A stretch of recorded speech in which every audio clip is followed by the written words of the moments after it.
Ibrahim dengan menggunakan dengan menggunakan buku Inspirasi Murabbi yang dikarang oleh Ustazah Datuk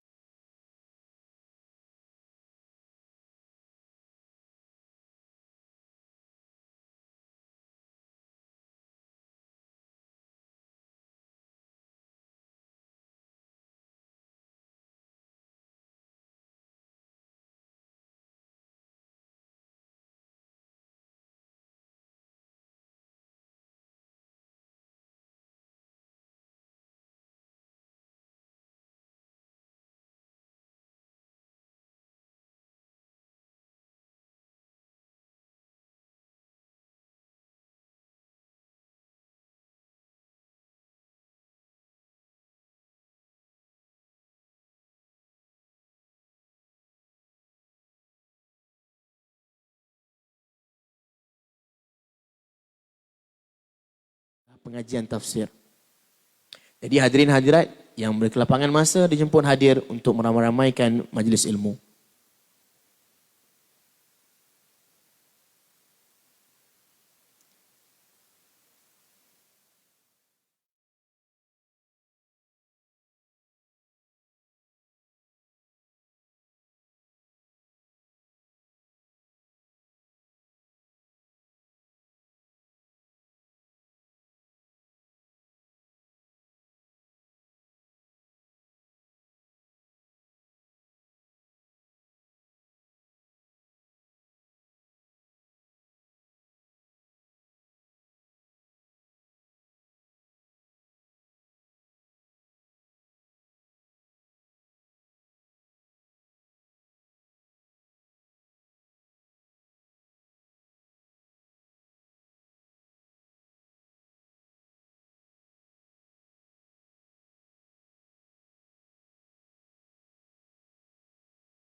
Assalamualaikum warahmatullahi wabarakatuh.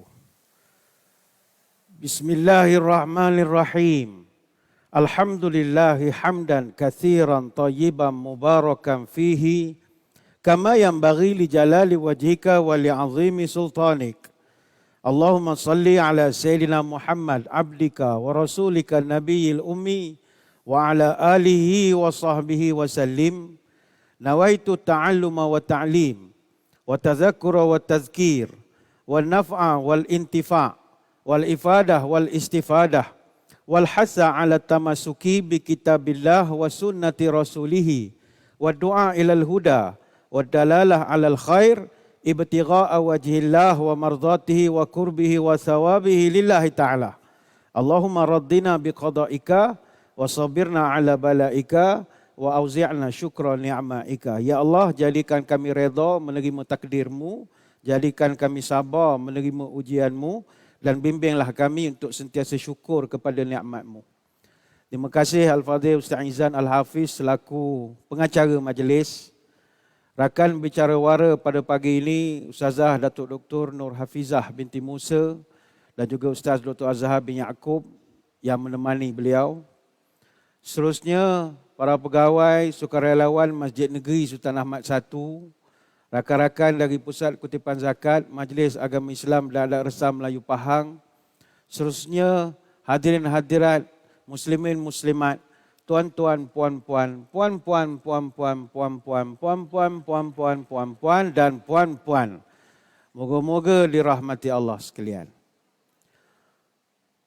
Pertama, puan-puan semua kena bersyukur jadi wanita. Apa sebab?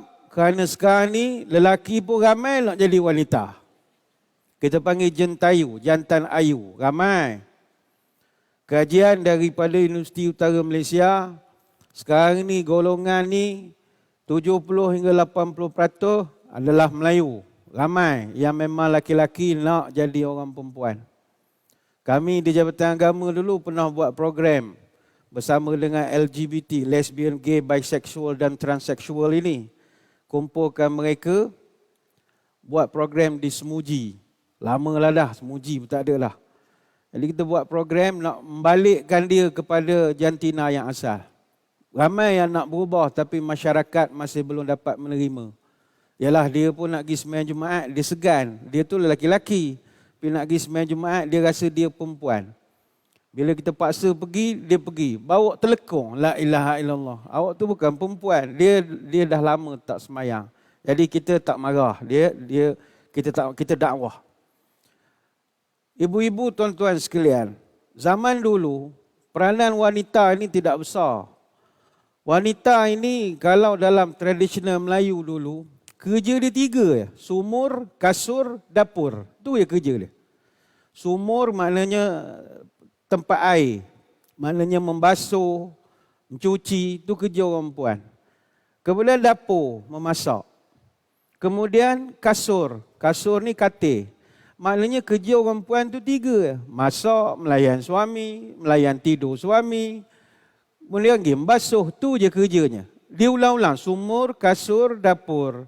Dapur, kasur, sumur. Sumur, kasur, dapur. Tak ada peranan lain. Kalau sebelum Islam datang, orang jahiliah dulu, dia malu dapat anak perempuan.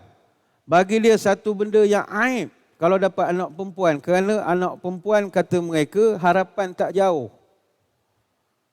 Hatta sampai sekarang pun di barat, orang putih, kalau dia ni perempuan ada binti dengan ayah dia, bila dia kahwin dengan orang lain, nama ayahnya, nama dia semua dibuang. Dia jadi Mrs. je. Macam contoh katalah nama dia Victoria Caroline Adams. Mungkin ramai orang tak kenal. Tapi bila dia kahwin dengan David Beckham, orang panggil dia Mrs. Beckham. Buang terus nama. Mana kena bergantung dengan nama suami, baru orang kenal. Ini masih lagi pahaman sampai sekarang. Sebab itu di barat, mereka ada satu falsafah, wanita ini adalah God's second mistake. Penciptaan kesilapan Tuhan yang kedua, kata mereka. Kesilapan Tuhan yang pertama ketika mencipta setan. Patut tak payah buat setan itu. Nyusah ke kita sampai sekarang. Yang kedua, patut tak payah cipta pun Hawa tu. Kerana kata mereka, Hawa lah punca Adam makan buah. Adam tak nak Hawa pujuk. Ini pendapat mereka. Sebab itu tahun 1857, 8 bulan Mac, berlaku pemberontakan besar-besaran kaum wanita di New York yang bermula daripada tarikh itu sambut sampai sekarang Hari Wanita 8 hari bulan Mac. Tapi alhamdulillah Islam datang, dia ubah perkara ini. Wanita diangkat ke darjat yang sangat mulia sehingga dalam Quran ada satu surah khusus untuk orang perempuan saja. Apakah surah itu? Surah An-Nisa 176 ayat, ada 3 juzuk. Special untuk orang perempuan. Begitu juga Allah Ta'ala mengizinkan kepada orang perempuan menggunakan salah satu namanya yang mulia, iaitu Ar-Rahim, sebagai salah satu daripada anggota badan yang ada pada seorang wanita. Rahim. Dan itu nama Allah. Puan-puan balikkan belik suami pada kaki sampai kepala, tak jumpa nama Allah pada badan. Tak ada. Perempuan saja. Dan itu adalah hadis. Dan cerita tentang bagaimana sayangnya Nabi kepada wanita itu tak perlu kita ulah. Banyak betul contoh-contohnya. Hubbiba ilayya minad dunya nisa'u wa tibu wa ju'ila qurratu aini fis salati. Nabi kata, sebagaimana Anas bin Malik pernah dengar, aku dalam bab dunia ni aku paling suka sekali wanita. Wanita maknanya wanita salihah. Aku suka wangi-wangian. Aku suka semayang. Jadi ini salah satu yang Nabi suka adalah wanita. Inilah dia, makhluk Allah yang paling indah, wanita. Ad-dunya mata'un wa khairu mata'iha al-mar'atus salihah. Dunia ni kesenangan. Tetapi sebaik-baik kesenangan adalah wanita salihah. Bandingkanlah penciptaan makhluk-makhluk Allah, mana paling lawa? Wanita. Sebab itu wanita ini orang puja nama-nama dia. Diabadikan dalam lagu-lagu. Orang tak abadi nama orang lelaki dalam lagu dia, tak. Azizah, Suzana, Masmona, Fatimah, Kamelia, Zakiyah, Lizawati, Rozana, Azura, Fiona, Isabella, Tiara. Macam-macam lah kita boleh aturkan satu-satu. Lagu tajuk Zainal Abidin tak ada. Abu Bakar tak ada. Tak ada, orang tak buat. Sebab dia adalah makhluk Allah terindah. Cuma pada pagi ni kita nak menengok. Kalau setakat dia ni makhluk terindah, tak ada makna. Kerana kita nak seluruh wanita-wanita yang kita kasihi ni, yang terdiri daripada mak kita, kakak kita, mak saudara kita, isteri kita, ini semua jadi wanita-wanita surga. Bagaimana caranya? Ada satu riwayat daripada Abdul Rahman bin Auf. Mudah sangat orang perempuan masuk surga banding laki-laki, kata Nabi. Idza sallatil mar'atu khamsaha wa shamat syahraha wa hafizat farjaha wa ata'at zawjaha qila laha udkhulil jannata min ayyi abwabil jannati syi'ti. Kata Nabi, kalau seorang perempuan wanita itu, nombor 1 jaga semayang. Yang kedua, jaga puasa bulan Ramadan. Yang ketiga, jaga maruah dia. Yang keempat, taat kepada suami. Maka akan dikatakan kepada wanita itu nanti, udkhulil jannata min ayyi abwabil jannati syi'ti. Masuklah kamu ke dalam surga ikut mana-mana pintu awak nak. Ini hadis riwayat Imam Ahmad. Puan-puan, kami orang laki-laki nak masuk surga ada pintu khusus. Kalau orang yang rajin sedekah, ada pintu sedekah. Orang jihad, pintu jihad. Tak ramai laki-laki yang boleh masuk pintu semua. Tak ramai. Ada orang tertentu macam Sayyidina Abu Bakar As-Siddiq radhiyallahu anhu. Itu dia special case. Tapi bagi orang perempuan, dia buat saja 4 perkara itu, dia boleh masuk dari mana-mana pintu dia nak. Pintu padang boleh, pintu MPK boleh, pintu bank boleh, pintu tuanku boleh, pintu belah loading boleh. Ikut dan dia nak masuk daripada mana-mana. Tak ada SOP. Sebab itulah, kita kalau berazam nak masuk surga, kita kena cari contoh. Nanti Ustazah Datuk akan terangkan beberapa contoh-contoh wanita syurga yang kita kena jadi teladan. Cuma secara umum dalam hadis Nabi pernah sebut, kata Aisyah, Sayyidatun Nisa'i Ahlil Jannah Arba'ah. Penghulu bagi semua orang perempuan dalam syurga nanti ada 4 orang. Maryam bintu Imran, Fatimah binti Rasulullah, Khadijah binti Khuwailid, wa Asiyah. 4 orang ini dia jadi ketua. Nombor 1 sekali Maryam, anak kepada Imran. Yang kedua Fatimah, anak Nabi kita. Yang ketiga Khadijah, isteri Nabi. Dan keempat Asiyah, isteri kepada Firaun. Ini hadis riwayat Imam Ahmad. Tapi kadang ada orang timbulkan pertanyaan, Ustaz, kalau nak masuk surga nampak gayanya, molek orang perempuan tu duduk rumah je tak, jaga suami, jaga apa. Habis koma kerja ni guna gaya. Yang kena pergi kerja, pejabat SUK, kerja di bank, kerja. Nak masuk surga boleh ke tidak sebab kita dah sibuk ke benda lain? Baik, ibu-ibu sekalian, secara prinsipnya wanita surga tidak mesti jadi suri rumah saja. Tak mesti. Tiada isu wanita berkerjaya, meniaga ke apa ke untuk masuk surga. Bahkan dalam dunia pekerjaan, kita sangat suka kalau wanita terlibat. Sebab orang perempuan ni dia banyak kelebihan. Apa kelebihan orang perempuan? Pertama, multitasking. Ini tak ada orang boleh nafikan. Pernah dibuat kajian di Universiti Glasgow. Orang lelaki dengan perempuan dalam bab multitasking, perempuan lebih lagi. Multitasking ni maknanya dia boleh buat 2-3 kerja serentak. Orang lelaki tak, dia fokus. Lepas tu tuan-tuan kalau suruh suami pergi ke kedai, tunas manja ke mana, suruh beli barang, barang tu je dia beli. Dia tak ada kreatif nak menambah benda lain. Dia sangat fokus. Kalau suruh suami masak, 3 jam baru siap. Sebab kalau dia goreng ikan je dulu. Dah selesai kan baru dia buat benda ni. Orang perempuan tak, dia multitasking. Dia nak nasi, patukan dia ni, dia boleh tinggal sekejap, anak balik sekolah, buka pula pintu, hambat pergi mandi, dia pergi pula ke dapur lagi, dia multitasking.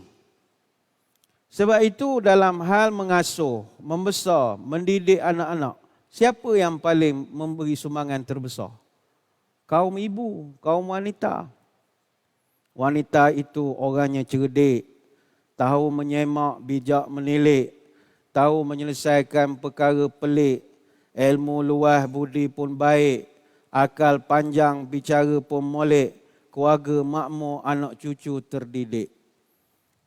Orang pernah buat teka-teki antara ayah dengan mak, siapa yang paling sabar dalam mengasuh, mendidik dan membesarkan anak-anak. Orang selalu kata yang paling sabar mak. Jawapannya tak. Yang paling sabar ayah. Sabar dari segi apa? Katalah tengah malam anak menangis. Wah, anak kecil. Wah. Biasa hak bangun mak, dia kurang sabar. Bangun buat susu dululah, bagi burpkan dulu, tunggang terbalik barulah. Kau 3 tidur, esok nak kerja. Tapi ayah duduk sebelah, sabar. Sampai pagi, sabar. Kebulu budak kalau minta susu dengan ayah. Ayah beli susu pandai, buat tak pandai. Berapa sukat sudu, dia tak tahu. Ialah bukan dunia dia. Yang kedua, orang perempuan, wanita ini, dia adalah orang yang paling banyak memberi nasihat, semangat. Dalam kurungan beleter. Tapi beleter itu jangan negatif kan. Dia memberi dorongan, memberi semangat. Walaupun cakap tak berhenti, tapi dia concern. Dia nak anak dia jadi baik, nak suami dia jangan berkawan dengan orang tak senonoh. Dia nak yang terbaik. Jadi mediumnya pom. Orang puan cakap banyak, itu dah dibuat kajian. Universiti Utara Malaysia pernah buat kajian, Dr. Sabita Marikan. Dia mengata orang puan sehari bercakap 20,000 patah perkataan. Punyalah banyak. Orang lelaki 7,000 perkataan sehari. Orang lelaki dia kurang bercakap. Kadang puan-puan suami balik petang, dia sampai saja rumah, kita tanya ke main panjang, jawab sepatah je. Apa nak makan lah? Tadi panjanglah soalan kita tanya. Nak makan, kita buat kerja. Apa jawapan suami? Bunyi lembu gitu. Gitu. Jadi kita kat 10 patah, nisbah 1 patah. Itu yang jadi tidak banyak. Tapi inilah kepada tuan-tuan duduk sebelah yang sedang menonton. Kalau kita dapat isteri banyak bercakap, you are not alone. Satu dunia menghadapi benda yang sama. Jangankan kita, sahabat-sahabat Nabi, hatta Rasulullah sallallahu alaihi wasallam pun isterinya bercakap banyak. Pernah ada satu riwayat, Umar radhiyallahu anhu datang jumpa Nabi, dia nak mengadu hal. Kata dia, ya Rasul, kunna ma'syara Quraisy naghlibun nisaa falamma qadimna 'alal ansar idza qaumun taghlibuhum. Kata Umar, ya Rasulullah, kita ni sejak pindah ke Madinah, orang-orang kita jadi berubah dah ramai. Nabi tanya, berubah apa? Kita orang Mekah, kita keturunan tak takut bini. Bini tak berani dengan kita. Tapi budak-budak kita ni sejak pindah ke Madinah, semua dah mengikut perangai orang Madinah, takut bini semua. Bini cakap baru nak buat gini-gini, bini tak bagi keluar, tak keluar. Mana boleh begitu? Fatafiqa nisa'una yakhuzna min adabi nisa'il ansar. Yang paling saya risau, ya Rasul, isteri-isteri kita sekarang, sejak berkawan dengan orang-orang Madinah ni, dia pun dah jadi handal juga dah. Dulu takut dengan kita di rumah. Sekarang ni kan dia banyaklah atur program. Toh zaman itu adalah puspanita dia, badminton ke. Zaman itu dia bergaul. Agak dia ceritalah, takut apa ke suami. Menyebabkan isteri-isteri kita orang Mekah ni dah jadi handal dah sekarang, ya Rasulullah. Pernah, ya Rasul, kata Umar, fasihtu alam imraati faraja'tani fa'ankartu an turaji'uni. Isteri saya sendiri, ya Rasul, saya cakap dengan dia, dia lawan. Bukan lawan, dia menjawab. Dulu tak bunyi. Bila saya cakap, dia kata, cakap dia menjawab. Sampai saya beritahu, awak ni belajar di mana ni? Orang cakap sepatah jawab, sepatah jawab. Jawab isteri saya, nak Umar, walima tunkiru an uraji'aka fa wallahi inna azwajan nabi la yuraji'nahu wa inna ihdahunna la tahjuruhu al-yawma hatta lail. Isteri saya Umar jawab, apa saya tak boleh jawab awak punya soalan? Kenapa saya tak boleh jawab? Isteri-isteri Nabi pun jawablah cakap Nabi. Awak tak bagi saya jawab apa? Dan ada isteri Nabi yang tak cakap pun dengan Nabi sampai ke malam, merajuk punya pasal. Hadis riwayat Bukhari. Lantas Umar tanya, saya nak tanya pada Tuhan. Dia tanya Nabi, betul ke itu yang berlaku? Nabi dia, maknanya aku pun kena juga. Masalah begitu. Bukan seorang lah, aku pun kena juga. Dan itu bukan benda besar. Sebab dia nak yang terbaik. Dia memberikan nasihat-nasihat itu, memberikan yang terbaik. Jadi kepada ibu-ibu, puan-puan yang berkerjaya, jangan risau. Walaupun banyak kita dengar syarahan, ceramah, bila tengok di ujung, kita ni banyak sibuk bekerja ni masuk surga tak? InsyaAllah masuk surga juga, tak ada masalah. Kita tekankan perkara ini sebab masjid kita ini, kebanyakan keliling kita ni orang bekerja. Yang datang-datang ni pun ada yang bekerja, teruskan bekerja. Dalam sejarah Islam itu sendiri, wanita yang bekerja begitu ramai sekali. Bahkan sebelum daripada kedatangan Islam, sudah muncul watak-watak wanita-wanita yang berkerjaya ramai. Siapa yang tidak kenal keagungan Queen of Sheba ataupun Malikat Bilqis, orang Melayu panggil Ratu Balqis, yang memerintah kerajaan Sabak, yang jelas menunjukkan keupayaan wanita dalam mengendalikan pentadbiran sebesar sebuah negara begitu. Dan cerita dia dirakamkan di dalam Quran. Suratul Namal banyak cerita tentang dia. Dalam hal ehwal politik di zaman Nabi sendiri, wanita telah terpilih untuk memberi janji setia dan ketaatan pada Nabi melalui bai'ah. Kalau tak ada peranan wanita, Nabi takkan panggil kaum ibu untuk berjanji taat setia buat MOU, awak kena tolong saya, kena bantu saya. Artinya mereka dah terlibat di dalam pentadbiran politik. Daripada pelibatan yang pertama kita tengok, di luar daripada urusan keluarga, sampailah bawa kepada bai'ah, sampailah kepada satu bai'ah dia panggil bai'atun nisa. Start daripada perjanjian dalam keluarga saja. Dan peranan wanita juga jelas. Zaman Nabi itu melalui pelibatan dua wanita. Namanya Asma binti Amr daripada Bani Salamah dan Nusaibah binti Ka'ab daripada Bani Najjar. Ini dalam Bai'ah Aqabah yang kedua. Ada 73 orang yang tanda tangan persetujuan. Perempuan semua. Begitu juga keputusan berkaitan dengan kedudukan wanita dalam peperangan. Seperti yang dicatatkan dan disuarakan oleh Ummu Salamah dalam peperangan Hudaibiyah. Ada disebutkan peranan. Jadi kalau dalam pentadbiran, dalam politik pun ada apa masalahnya. Begitu juga pelibatan Zubaidah binti Ja'far. Isteri kepada Khalifah Abbasiyah Harun Ar-Rashid. Dia duduk di Baghdad. Tapi dia arahkan bina jalan daripada Kufah sampai ke Mekah sejauh 900 batu. Orang perempuan yang uruskan, dia panggil Darbu Zubaidah. Dia buat pula saluran air, Ain Zubaidah. Kalau kita pergi ke masyair, tempat buat haji, paip tu ada lagi. Bayangkan, luar biasa sekali perancangan orang perempuan. Cuma, ini kena ingat. Walaupun orang perempuan, wanita berkerjaya tak ada masalah, tetapi tetap dalam ruang lingkup dipimpin oleh laki-laki. Dia tidak boleh memimpin secara umum, secara besar, bersendirian. Tetap laki-laki menguasai. Sebab itu, dalam etimologi Jawa, apa makna wanita? Wanita tu bahasa Jawa. Wanita. Dalam etimologi Jawa, wanita ni dari perkataan wani ditoto. Wani ditoto. Apa makna wani ditoto? Berani diatur. Mesti laki-laki mengaturkan dia. Bukanlah menafikan perempuan jadi ketua jabatan. Tidak. Ketua jabatan pun tak absolute power. Dia ada lagi kuasa atas dia. Tapi dia tidak boleh jadi yang paling tinggi sekali. Dia mesti diatur juga. Begitu juga kejayaan wanita dalam bisnes. Ini banyaklah. Sayyidatina Khadijah misalnya dan ramai lagi. Kejayaan wanita dalam dunia akademik dan juga keilmuan. Ini saya nak kongsikan. Puan-puan kena semangat belajar. Terima kasihlah yang datang kuliah duha ini. Ada satu tulisan Dr. Muhammad Akram Nadwi. Dia pensyarah di Oxford. Dia tulis buku Al-Muhaddithat, The Women Scholars in Islam.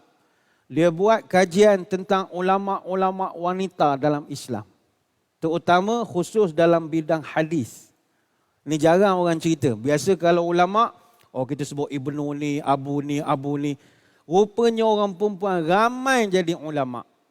Zaman Nabi kata dia dalam catatan Ibnu Sa'ad dalam kitab Tabaqatnya, zaman Nabi 16.5% perawi hadis adalah wanita.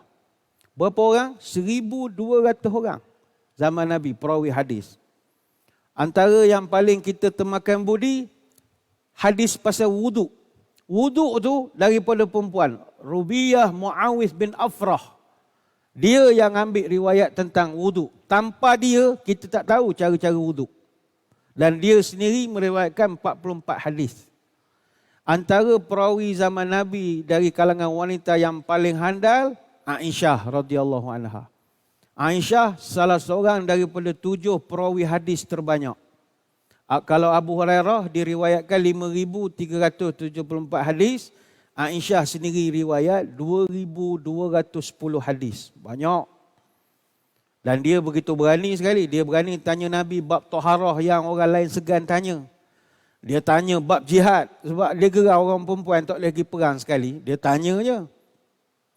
Dan daripada 10 periwayat wanita yang meriwayatkan hadis, 5 daripadanya adalah isteri-isteri Nabi. Seorang daripadanya adalah anak tiri Nabi, iaitu Zainab binti Abu Salamah. Seorang lagi sepupu Nabi, Fahitah bin Abi Talib, adik-beradik Sayyidina Ali. Dan seorang lagi kakak ipar Nabi, Asma binti Abu Bakar. Dan ada 2 orang yang tak ada hubungan dengan Nabi, Nasibah binti Ka'ab, orang panggil Ummu Atiyah, dan juga Safiyah binti Syaibah. Ini semua handal hadis. Dan zaman Nabi, kelas-kelas hadis khas untuk wanita begitu banyak diwujudkan. Supaya kita buat kuliah duha kita lah. Khas untuk muslimat. Asma binti Umais. Dia ni Diriwayat dalam 24 hadis. Dia pernah jumpa Nabi mengadu, "Ya Rasul, buatlah satu kelas khas untuk orang perempuan." Dia berani. Dan Nabi luluh je, tak ada masalah. Tapi bila zaman tabi'in, catatan daripada Ibnu Hibban, zaman tabi'in perawi hadis ni hanya 1.09% saja wanita. Maknanya masa itu ada 90 orang. Kata Az-Zahabi, ulama perawi wanita, kalau hadis daripada perempuan, integritinya sangat tinggi, kualiti dia. Sebab orang tahu orang perempuan tak berdoa. Kalau tengok perawi perempuan, semua angkat topi. Kata Az-Zahabi, dalam kitab Mizanul I'tidal, ada 4,000 perawi yang dusta. Ada dalam satu kitab, dikumpulkan nama perawi hak kuat berdoa. Ada. Dan daripada 4,000 hadis, tak ada seorang pun perempuan. Ini integriti wanita, no doubt about it. Hebat. Contoh tokoh ulama wanita zaman tabi'in, cicit kepada Nabi, Nafisah binti Zaid bin Hasan bin Ali bin Abi Talib. Nafisah ni guru pada Imam Syafi'i. Begitu juga Ummu Ummah As-Saqafiyah. Ini guru pada Imam Ahmad. Ibn Hajar Al-Asqalani sendiri berguru dengan 30 orang guru ulama wanita. Imam As-Sakhawi dia berguru dengan 40 orang ulama wanita. Imam As-Suyuti berguru lebih pada 33 orang ulama wanita. Bukan sekadar bidang hadis, termasuklah lain-lain bidang. Sya'wanah, Fakhrun Nisa, Fatimah Naisaburi, Qurratu Ain. Ini semua ulama wanita dalam bidang tasawuf. Jadi ibu-ibu kena semangatlah. Kena semangat mengaji. Datang masjid, kita buat program. Kalau dalam kita di Nusantara ini pun handal juga dalam bidang ilmu. Abad ke-17, Ratu Sinuhun. Dia ni Ratu Kerajaan Palembang. Isteri kepada Pangeran Sidok Nging Kenayan. Dia buat satu kitab, Simbur Cahaya. Kitab ni ada 5 bab. Setiap bab ada 30 fasal. Perempuan nulis kitab. Sama macam enactment undang-undang kita sekarang. Abad ke-18 muncul Fatimah binti Abdul Wahab Bugis bin Syekh Arsyad Al-Banjari. Dia tulis kitab kuning, Kitab Parukunan Jamaluddin. Berpuluh tahun dia duduk di Mekah, mengaji di Mekah. Abad ke-19 muncul Siti Aisyah Wetan Riole. Dia ni Ratu Bugis Kesultanan Ternate di Sulawesi Selatan. Dia kumpul naskah agung Surik Galigo ataupun La Galigo. 20 tahun dia kumpul manuskrip. Puan-puan, tuan-tuan yang keturunan Bugis, kalau tak kenal La Galigo, berhentilah jadi Bugis. Bugis, La Galigo ni dia catatkan kebudayaan Bugis sebelum abad ke-14 lagi. Dia catatkan kisah tentang Sewera Gading. Ni panglima-panglima Bugis. Ada 6,000 halaman dan ada 300 baris teks Bugis kuno. Orang Bugis kena cari buku ini. Dan yang nyusun tu perempuan. Begitu juga Tengku Fakinah, Panglima Perang binti Datuk Mahmud. Orang besar istana zaman Sultan Alauddin Sulaiman Ali Iskandar Shah di Aceh. Dia belajar agama di Mekah, balik ke Aceh, buat pesantren di Lamkerak. Perempuan. Syekhah Hajah Rangkayo Rahmah Al-Yunusiyah. Ini yang paling terkenal. Pengasas pesantren moden Perguruan Diniah Putri di Padang Panjang, Sumatera Barat. Tahun 1955, Syekh Azhar yang ke-42, Syekh Abdul Rahman Taj, dia melawat pesantren Diniah di Sumatera. Balik ke Mesir, ketika itulah dia mencadangkan buka kuliah banat di Universiti Al-Azhar. Siapa yang menggerakkannya? Orang perempuan Nusantara. Dan selepas itu dia diberi gelaran Syekhah kepada Rahmah Al-Yunusiyah. Orang Melayu. Macam Ustazah Datuk kita pun samalah. Ada pesantren lah kita panggil. Ada pusat pengajian sendiri. Ini perjuangan seorang wanita. Wanita mendidik umat lebih baik daripada orang lelaki-lelaki. Burung pipit, burung helang. Terbang tinggi, tidak sejajar. Biar sejuta rintangan menghalang. Tetap teguh, tetap gagah, teguh mengajar. Orang perempuan mendidik manusia bukan macam ceramah macam ni. Sejak pada kami dalam buayan lagi. Mak-mak kita mendidik kita. Orang Melayu dididik anak dalam buai aja.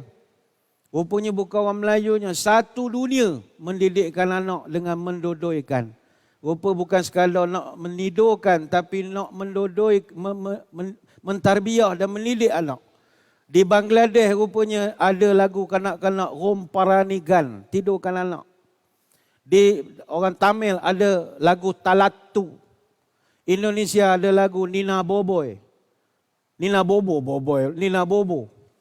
Sebab itu lagu dodoi orang Melayu istimewa. Baru-baru ni tular di media sosial. Alai kacang ketot, bilanglah satu-satu. Tidaklah adik, tidak. Takutlah burung. Lagu tu nampak je macam kelakar, tapi dia mendidik. Lagu Melayu mendidik sejak pada buai. Ni orang pernah buat kajian universiti. Dia mendidik. Buai laju-laju sampai pohon ara, apa dalam baju sekuntum bunga Cina. Buai tinggi-tinggi sampai cucuk atap. Belum tumbuh gigi dah pandai baca kitab. Lagunya lembut-lembut. Suri ram ram, suri ram ram ram. Suri ram ya manis. Sedap lagu-lagu dia. Kita mendengar pun rasa nak tidur. Ikan kekek ma iloi iloi. Sedap. Buai laju-laju puk aman-aman. Kalau kita cak cekuk, udang gamek, suka ya. Dan orang pernah buat kajian. Lagu kanak-kanak bahasa Inggeris tak boleh lawan orang Melayu punya dodoi. Kan budak-budak muda sekarang tahu tadika pelik-pelik nak jadi orang putih ke apa silakanlah.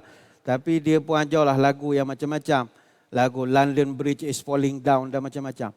Dalam kajian lagu-lagu dodoi Inggeris banyak mesej yang tak bagus. Banyak.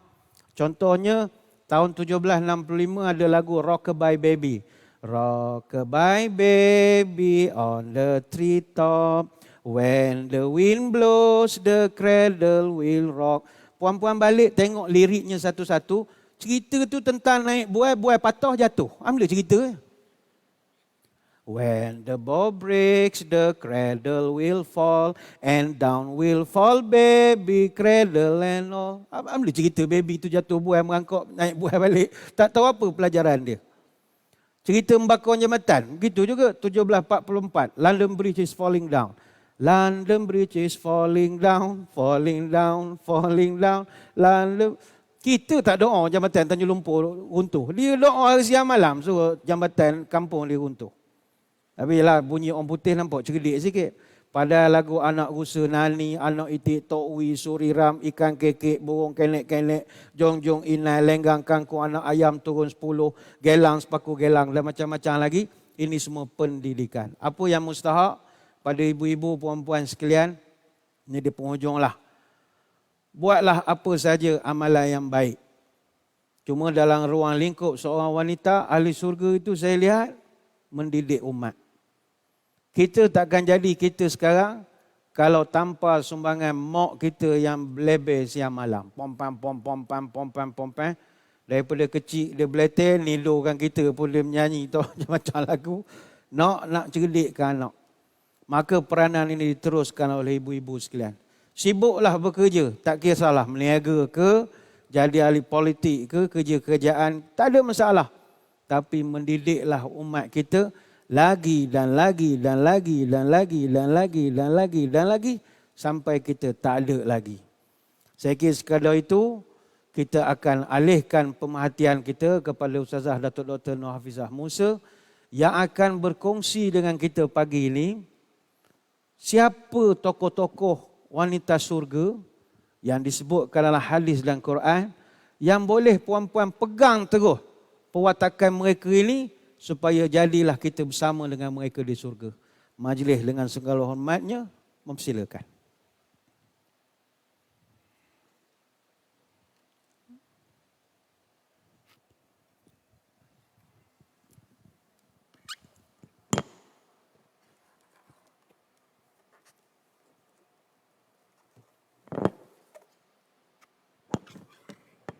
Testing. Ada dah Ustaz? Bismillah. Bismillahirrahmanirrahim. Assalamualaikum warahmatullahi wabarakatuh. اللهم لك الحمد حتى ترضى ولك الحمد إذا رضيت ولك الحمد بعد الرضا وأصلي وأسلم على نبينا وحبيبنا وشفيعنا وزخرنا محمد صلى الله عليه وسلم وعلى آله وأصحابه أجمعين.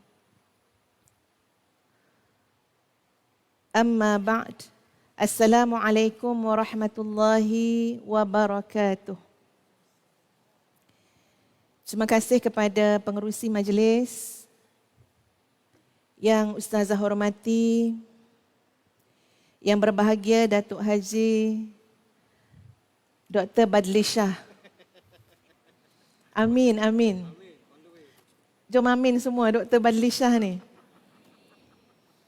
Bin Haji Alauddin, yang Ustazah hormati sekalian jawatan kuasa Masjid Negeri Kuantan, para asatizah, tuan-puan, ibu-ibu, angkat tangan ibu-ibu. Ayah-ayah angkat tangan. Macam mana ayah boleh sikit daripada ibu ya? Ini yang datang duda ke apa?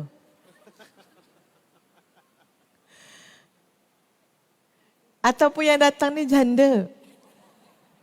Suami tak ikut sekali? Masya Allah. Nenek-nenek angkat tangan.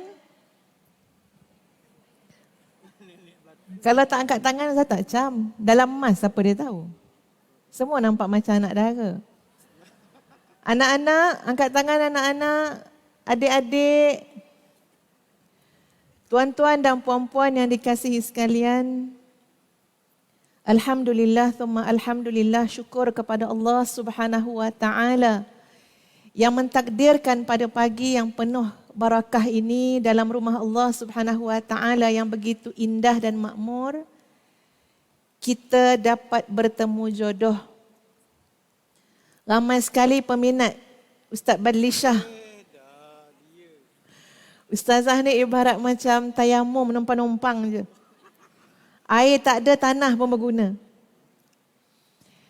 Allahu Akbar, Allahu Akbar. Mudah-mudahan Allah Subhanahu wa taala memberkahi pertemuan kita pada pagi ini. In uridu illal islaha mastata'tu wa ma taufiqi illa billah. Tidak ada yang kita inginkan kecuali islah. Kita datang sebuah majlis ilmu, kita nak balik menjadi orang yang lebih baik daripada sebelumnya. Cara angguk tu macam wanita syurga dah. Tapi buat belum tentu. Sahabat-sahabat, tuan-tuan dan puan-puan yang dikasihi sekalian, Ustazah punya semangat datang Kuantan semalam dah sampai. Padahal KL dengan Kuantan tak jauh, pagi ni pun boleh bertolak. Tapi takut ada halangan nak sampai sangat ni Masjid Negeri Kuantan.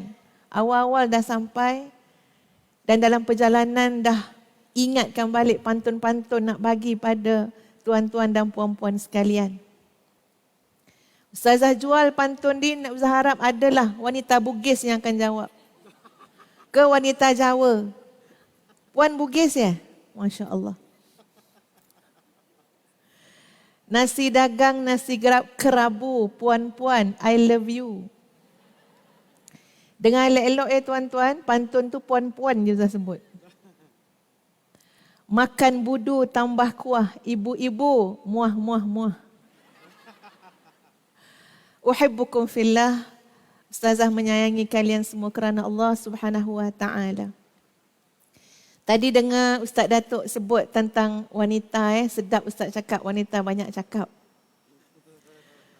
Tuan-tuan, katalah kita cakap ala isteri Nabi tu cerita dulu-dulu, isteri sahabat cerita dulu-dulu, mari kita ambil cerita hari ni. Saya teringat satu malam, suami Ustazah cakap, "Dek oi, berhentilah bercakap." Mana Dr. Azhar? Ni cerita benar.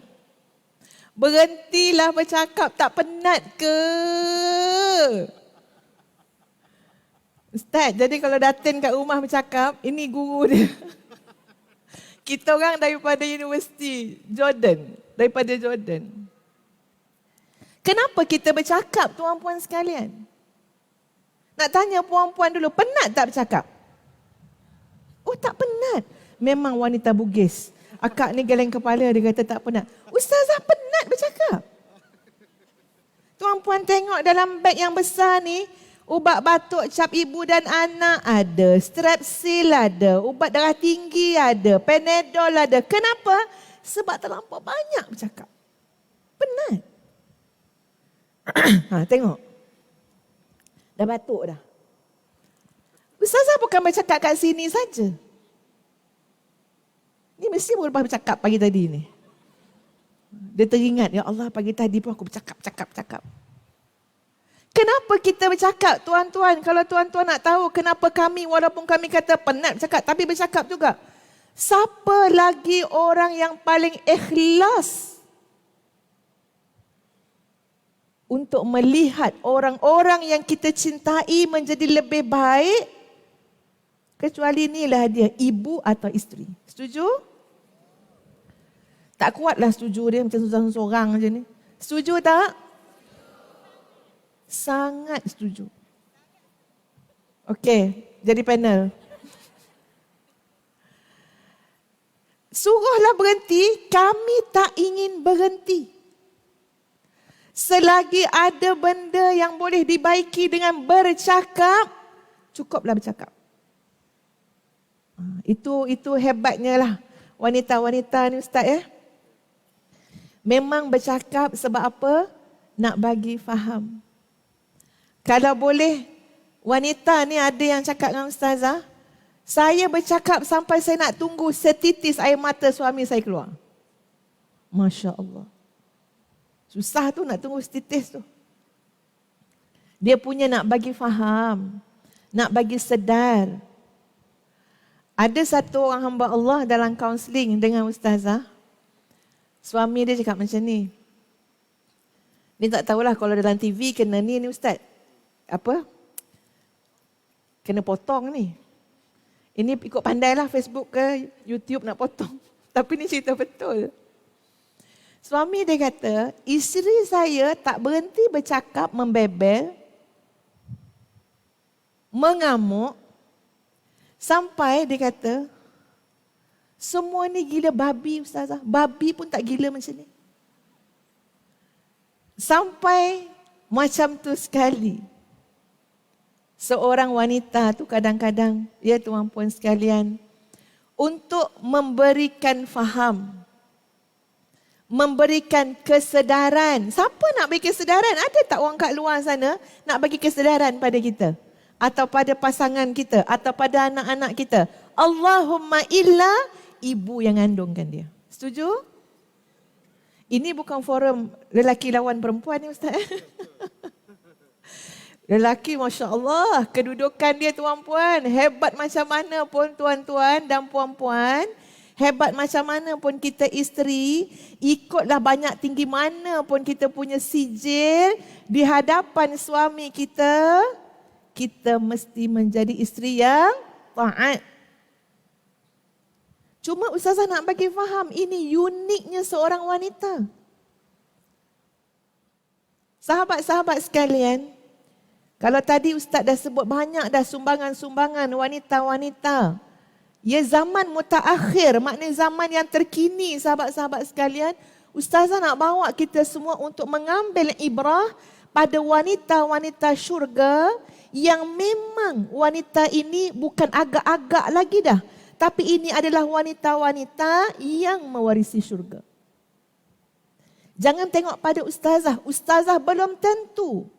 Tapi kita berharap sangat kita masuk syurga. Saya cakap betul-betul tuan-puan.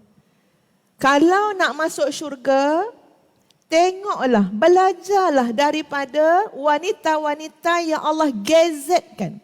Yang Nabi SAW telah pun jelaskan, ini wanita syurga. Tadi Ustaz dah sebut dah dalam hadis tadi. Ya, 4 orang penghulu wanita syurga. Sayyidat, Nisa'il Alamin. Bukan tak boleh ikut ustazah. Bukan tak boleh ikut orang-orang lain mutaakhir yang ada pada zaman sekarang. Tapi kami angkat tangan macam ni bagi tahu apa? Kami pun tak tahu ke mana arah tuju nasib perjalanan kami. Kita sama-sama mujahadah. Kita sama-sama berjuang. Kita sama-sama belum tentu di mana penghabisan kita. Tapi Sayyidat Nisa'il Alamin tengok kehidupan mereka. Belajar daripada diri mereka, insya-Allah jadi panduan untuk masuk syurga. Muslimat, tuan-puan dah hadam belum kisah Sayyidah Maryam? Hadam tak kisah Sayyidah Maryam alaihissalam? Ini soalan ni kena ada jawapan. Dah hadam ke belum? Saya nak tanya soalan. Bila kata nak tanya soalan tu jawab belum. Memang tak hadam sahabat-sahabat. Ustazah bukan nak kata ustazah kaji. Tak adalah kaji sangat. Yang banyak mengkaji sekarang ni Datuk Badli Shah. Semalam kami suami isteri sempat singgah rumah Datuk. Datuk penuh dengan kajian demi kajian. Sebab tu tadi Ustaz kata insya-Allah Al-Fadhil Ustaz Datuk Doktor Haji Badli Shah secepat mungkin insya-Allah. Amin, amin. Ini mustajab ni Ustaz. Doa-doa ni. Mustajab. Dalam majlis ilmu lagi. Ustazah kaji sikit-sikit je. Tapi tiap-tiap kali mengkaji tentang kisah Sayyidah Maryam alaihissalam tuan-puan, terpaku. Sambil contoh sikit je. Macam mana Sayyidah Maryam menguruskan satu perkara yang memang Allah jadikan ujian kepada wanita, iaitu emosi. Setuju emosi? Perasaan perempuan sama tak dengan perasaan lelaki? Tak. Perasaan perempuan ni adalah hutan belantara yang siapa masuk akan sesat. Tak jumpa jalan keluar. Duduk luar je lah tengok perhati. Jangan cuba-cuba masuk, sesat. Terlalu unik. Terlalu, Masya Allah, tak tahu nak cakap. Itu wanita diuji dengan perasaan. Sebab tu, tetapi itu kekuatan bagi wanita juga untuk tahammul. Untuk apa dia? Menanggung. Tanggungjawab. Sebab perasaan kasih dia lebih. Perasaan keprihatinan dia lebih. Perasaan empati dia lebih. Jadi dia boleh saja untuk mengandung anak 9 bulan 10 hari. Setuju tak puan-puan? Ada tak puan-puan yang lepas melahirkan masa dalam labor room tu kata macam ni? Cukuplah, last dah ni. Ada tak? Yang cakap macam tu angkat tangan. Ustazah cakap juga. Ingat lagi dalam labor room, anak sulung tuan-puan sekalian sakit 13 jam. Tak nampak pencerahan anak tu akan keluar untuk ustazah yang sakit lah. Tak nampak. Sampai Ustaz kata dengan nurse dekat hospital, Kubang Krian, Kelantan, Ustaz kata apa? Kak, saya sakit nak mati, bukan sakit nak bersalin. Nurse tu kata, tak, adik nak bersalin ni dek. Memang supaya ni dah saling gak. Ustazah masa tu umur 21 tahun. Anak sulung. Tak kak, saya ni lain. Saya sakit nak mati. Sebab apa saya kata macam tu? Sebelah ustazah, ni labor room ni kongsi 3 orang. Sebelah tu dah tukar 3 orang. Ustazah masih kat situ. Anak sulung. Orang kata jeran tak bersalin. Sampai tuan-puan, dia punya tahap jeran tu sampai saya kata apa? Lahir je anak tu, Kak Long yang sulung tu, lahir je saya kata apa? Hari ni ada 2 kelahiran. Terus berfalsafah. Hari ni ada 2 kelahiran. Apa dia? Yang pertama kelahiran anak sulungku. Dan yang kedua adalah kelahiran aku. Sakit tu amat sahabat-sahabat. Sampai Ustaz rasa Ustaz dah lahirkan semula. Sama bersih macam anak tu. Sampai Ustaz kata aku akan buat novel. Tajuknya Kelahiran Semula. Sampai hari ni novel tu tak ada. Masa kat labor room dia punya sakit. Ui, boleh jadi novelis. Dan Ustaz kata cukuplah anak seorang. Kalau anak 2 habislah. Tapi Alhamdulillah Allah bagi anak 8. Tahun 2000 berapa Beranak tahun 99, 2000, 2001, 2003, 2005, 2007. Itu setara nak buat novel. Kenapa sahabat-sahabat perempuan tu boleh macam tu? Sebab emosi dia. Emosi perempuan ni untuk pengetahuan tuan-tuan terlalu mudah padam. Mudah je. Dia merasuk sekejap, elok kemudian.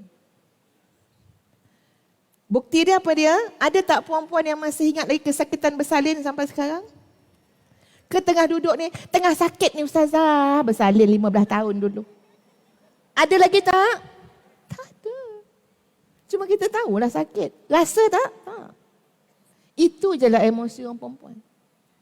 Sayyidah Maryam alaihissalam dalam surah Maryam, sahabat-sahabat sekalian, macam mana Sayyidah Maryam kita lihat Allah uji beliau dan bagaimana surah itu dan perjalanan kisah Sayyidah Maryam nak cerita dekat kita yang selalu diuji dengan emosi, bagaimana Sayyidah Maryam dididik oleh Allah Subhanahu wa taala, diberikan taufik dan hidayah oleh Allah Subhanahu wa taala untuk menguruskan emosi.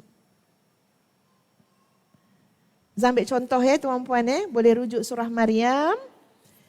Apa di antaranya? Kita cuba tengok pada ayat 26 surah Maryam. A'udzu billahi minasyaitonir rajim. Fakuli washrabi wa qarri 'aina. Makanlah, minumlah, buatlah apa yang menyenangkan hati kamu. Ini orang perempuan, cara dia urus emosi dia. Tu akak tu dah perasan, patutlah akak kuat makan ustazah. Rupanya baik untuk emosi akak. Betul. Susah hati macam mana pun, tension macam mana pun, tengok Allah perintah apa pada Sayyidah Maryam alaihissalam.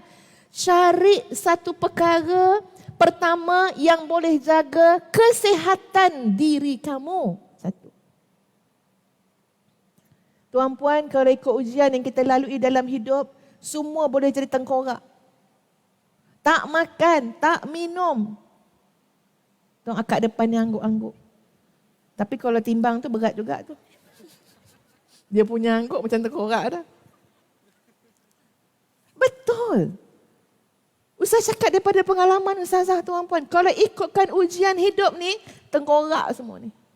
Tak makan, tak minum, tak nak tidur, tak boleh tidur malam, ikutkan perasaan, ikutkan emosi. Siapa yang rosak? Badan kita. Tubuh badan kita akan rosak. Nak ikut menangis sampai jadi cerita Piramli, buta. Lepas tu pergilah cari Dr. Asmadi. Kok ada. Kalau ikutkan. Tapi Al-Quran kata apa? Fakuli washrabi, makanlah, minumlah. Jaga kesihatan kita. Time makan, buat macam orang tak ada masalah. Apa orang cakap? Melintang, apa benda? Ustaz yang pandai tu. Membujur lalu, melintang sapu. Makan. Semua selera. Western, Thailand, Arab. Oh, teringat Ustaz. Ada satu hari tu kami suami isteri dipanggil. Dia betul-betul dipanggil oleh mak seorang wanita. Dia kata tolong datang rumah dia lah. Sebab dia kata masalah berat, anak dia kena cerai. Zaman baik dengan keluarga tu. Jadi Ustaz pergilah dengan Ustaz. Pergi dengan Ustaz, tengoklah anak dia menangis, mak pun menangis, anak dia kena cerai. Suami dia, ni kalau cerita sikit lah. Suami dia kahwin dengan perempuan sebaya anak dia, usia lebih kurang dalam 19 tahun, 18 tahun macam tu. Dan suami dia terus terang tidak mau berpoligami. Masya Allah, hebat juga suami ni Ustaz. Dia tak nak poligami, suami tak nak poligami. Jadi dia kena lepaskan yang nombor satu. Yang nombor satu ni menangis meraung. Tolonglah, jangan lepas saya ni. Tak, dia tak mau poligami. Tapi sekarang sudah ada yang baru ni. Dia tak nak aniaya, dia nak lepaskan. Dan dia salurkan kredit kad ratus-ratus ribu boleh pakai. Hamba Allah tu tunjuk kredit kad tu kat ustazah dengan suami. Dia menangis-menangis sambil menghidangkan kami kerupuk lekor. Yang herannya tuan-puan, saya nampak suami saya duduk jeling. Sambil dia menangis, dialah yang makan kerupuk lekor tu. Sampai nak habis. Kita orang belum start. Ini tak tipu tuan-puan. Ya, suami saya ada. Kita orang puas tahan dia ni setara mana sedih ni. Kerupuk lekor sepinggan dia dah nak habis kan. Kita orang tak start. Sambil nangis makan. Sedap pula kerupuk lekor sama. Ini betul. Masalah, ujian, kerupuk lekor makan. Memang sedap. Jangan biar perut kosong. Dan nak habis baru dia cakap, dia kata. Dia pun pergi ambil yang baru kat dapur. Dahsyat perempuan ni menanggung ujian ya. Perempuan ni memang dia ada kekuatan stres, menanggung stres luar biasa. Minta maaf ya tuan-tuan, tuan-tuan boleh menanggung amanah, tuan-tuan boleh menanggung tanggungjawab. Tapi tuan-tuan kalau menanggung stres ataupun menanggung benda yang rumit-rumit ni, serabut. Isteri tuan-tuan boleh. Tengok ya, orang Jawa, orang Bugis semua angguk-angguk depan ni. Betul. Nampak tak sahabat-sahabat sekalian macam mana Al-Quran dalam kisah Sayyidah Maryam tunjukkan ini wanita syurga tuan-puan. Allah berikan taufik dan hidayah. Kita nak belajar. Apa dia? Wa kuli washrabi wa qarri aina. Dan buatlah benda yang menyenangkan hati kamu. Buat. Suka masak? Masak. Suka menjahit? Menjahit. Apa lagi? Cuba sebut sikit puan-puan suka apa? Buat gubahan. Lagi apa lagi? Selfie. Selfie lah. Jangan lupa pakai filter. Kan kalau tak ada filter sakit hati. Stres balik. Kalau memang selfie suka pakai filter, silakan. Wa qarri aina. Buatlah benda yang kau suka. Asalkan tidak menyalahi syarak. Lagi suka apa lagi?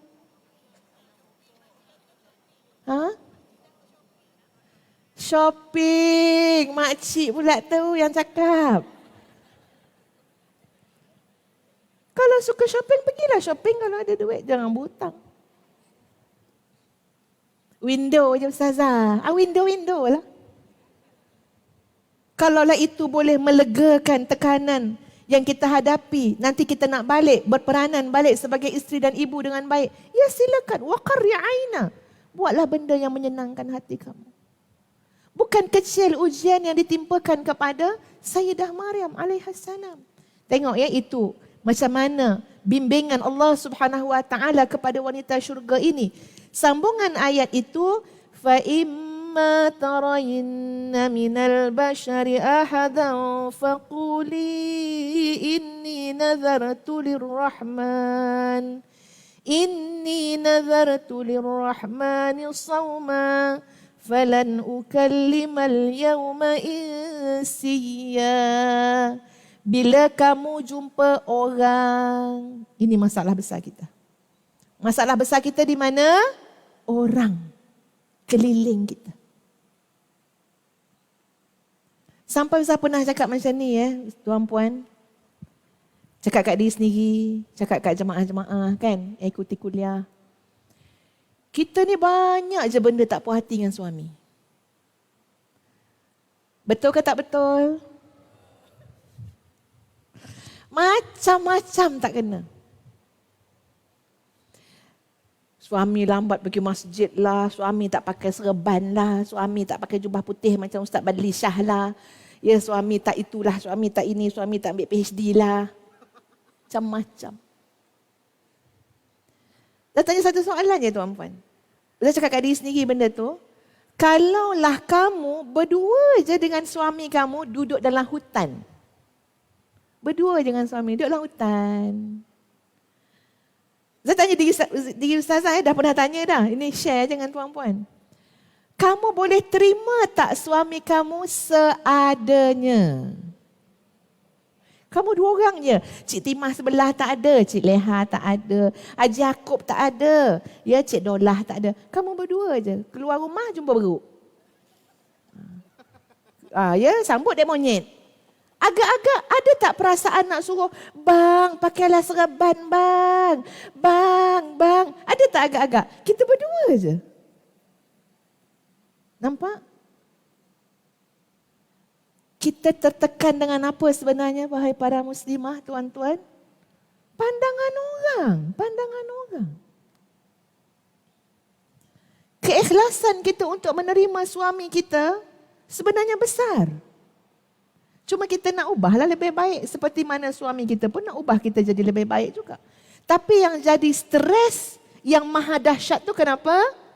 Orang.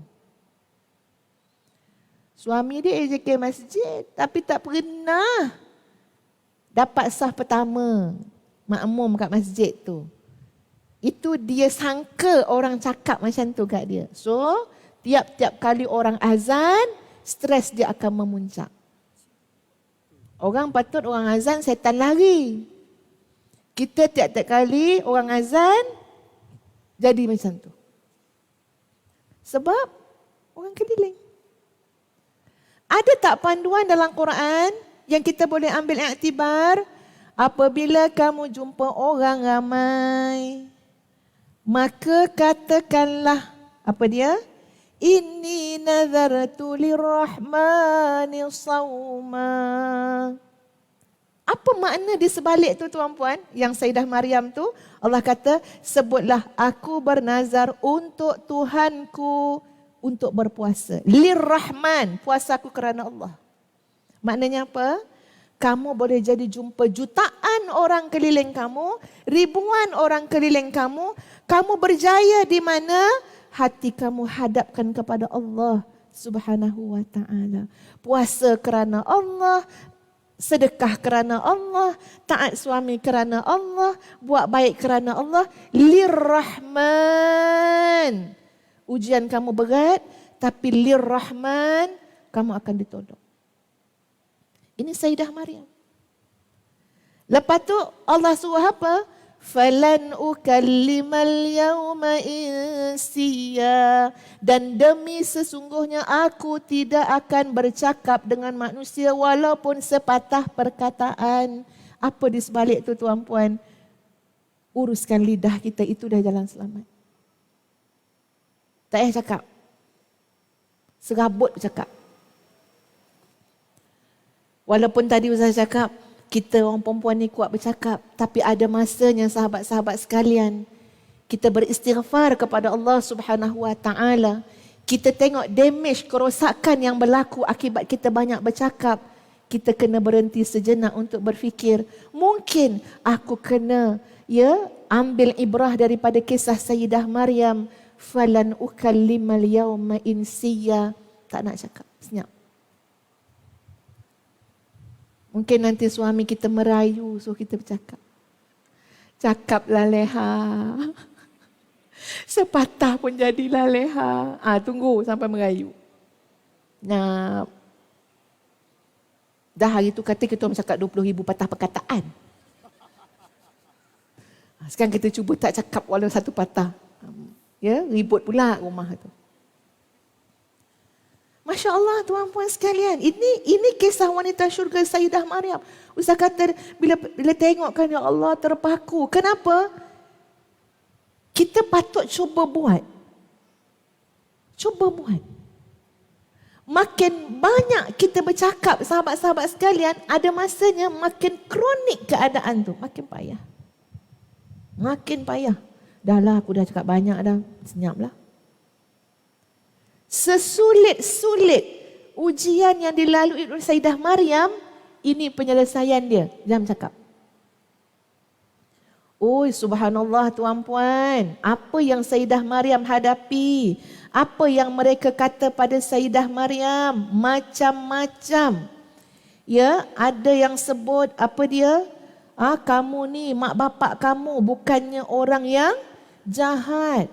Kamu ni macam mana ni boleh mengandung anak yang tak ada bapa?